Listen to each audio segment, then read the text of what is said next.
কুষ্টিয়া জেলা বিএনপির আহ্বায়ক কমিটি বাতিল ও কমিটিতে আওয়ামী লীগ দোসরদের অন্তর্ভুক্তির প্রতিবাদে সংবাদ সম্মেলন করেছে পদবঞ্চিত নেতাকর্মীরা। বুধবার দুপুরে শহরের এক রেস্টুরেন্টে এই সংবাদ সম্মেলন অনুষ্ঠিত হয়। এতে বিএনপি ও অঙ্গ সংগঠনের ত্যাগী নেতারা উপস্থিত ছিলেন।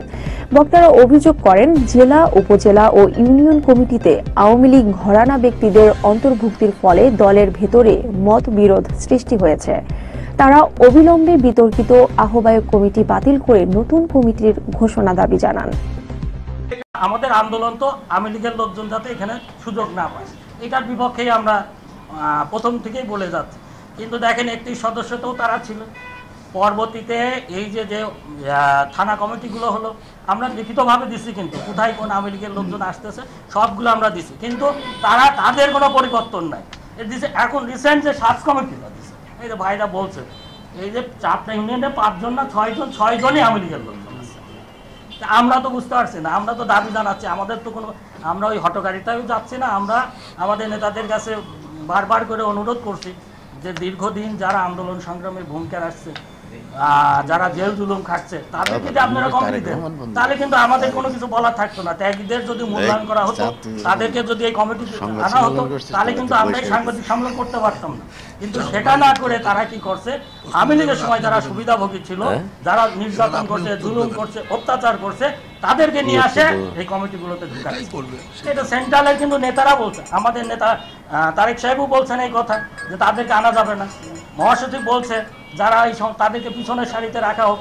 কিন্তু এদের শক্তির উৎসটা কোথায়, এটাই আমাদের আপনাদের কাছে জানার ব্যাপার আছে, যে আপনারাও একটু তাদেরকে প্রশ্ন করেন।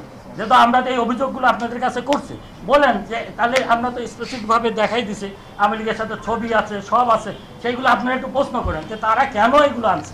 এখন আমাদের দাবি একটা, আপনারা প্রশ্ন করছেন যে আন্দোলন কতদূর চলতে পারে। ইনশাল্লাহ আমরা যতদিন পর্যন্ত এইটার পরিবর্তন না আসবে, ততদিন পর্যন্ত আমরা এই আন্দোলন চালাই দেব।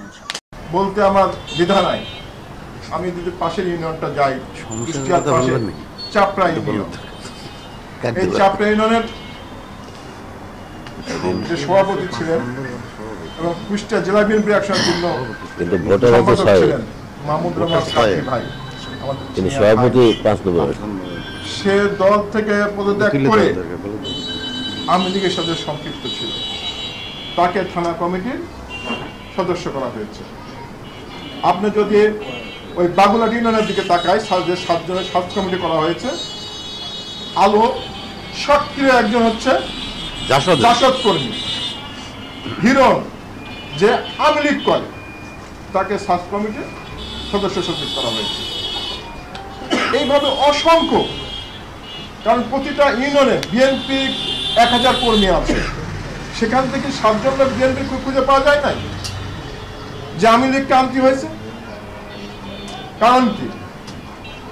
কারণ হচ্ছে একটাই, যে পকেট কমিটি করতে হবে, আগামী দিনে আমাদের পদে আসতে হবে, জনগণের সাথে কোনো সম্পৃক্ত হবে। আজকে বিএনপিকে শক্তিশালী করার জন্য যে কমিটি দেওয়া হয়েছে, জেলা কমিটি, সেই কমিটি শক্তিশালী দলকে শক্তিশালী না করে আরো দুর্বল করছে। আজকে এই কমিটি অধিকাংশ নেতারা চাঁদাবাসীর সাথে জড়াই গেছে, আপনার দখল দায়িত্বের সাথে জড়াই গেছে, আপনি মাদকের টাকা খাচ্ছে, আপনি জান না। এই যে আপনাদেরকে গৌতম চাকরি কারা দেয় টাকা, প্রতি মাসে 2 লক্ষ টাকা নেওয়া হচ্ছে জেলা বিএনপির নামে। কে নিচ্ছে, কে গ্রহণ করছে? আপনার সাংবাদিক ভাইরা আছেন, আজকে মসজিদের জায়গা দখল করছে কারা? তারাই কিন্তু আজকে বড় বড় কথা বলছে। এই কারণে আমরা কিন্তু আমাদের আন্দোলন শুধু আমাদের পথ পাওয়ার জন্য আন্দোলন নয়, আমরা চাচ্ছি বিএনপিটা আরো শক্তিশালী হোক এবং আরো বিএনপির যে দুর্গ কুষ্টিয়া, এইটা আরো শক্তিশালী হোক।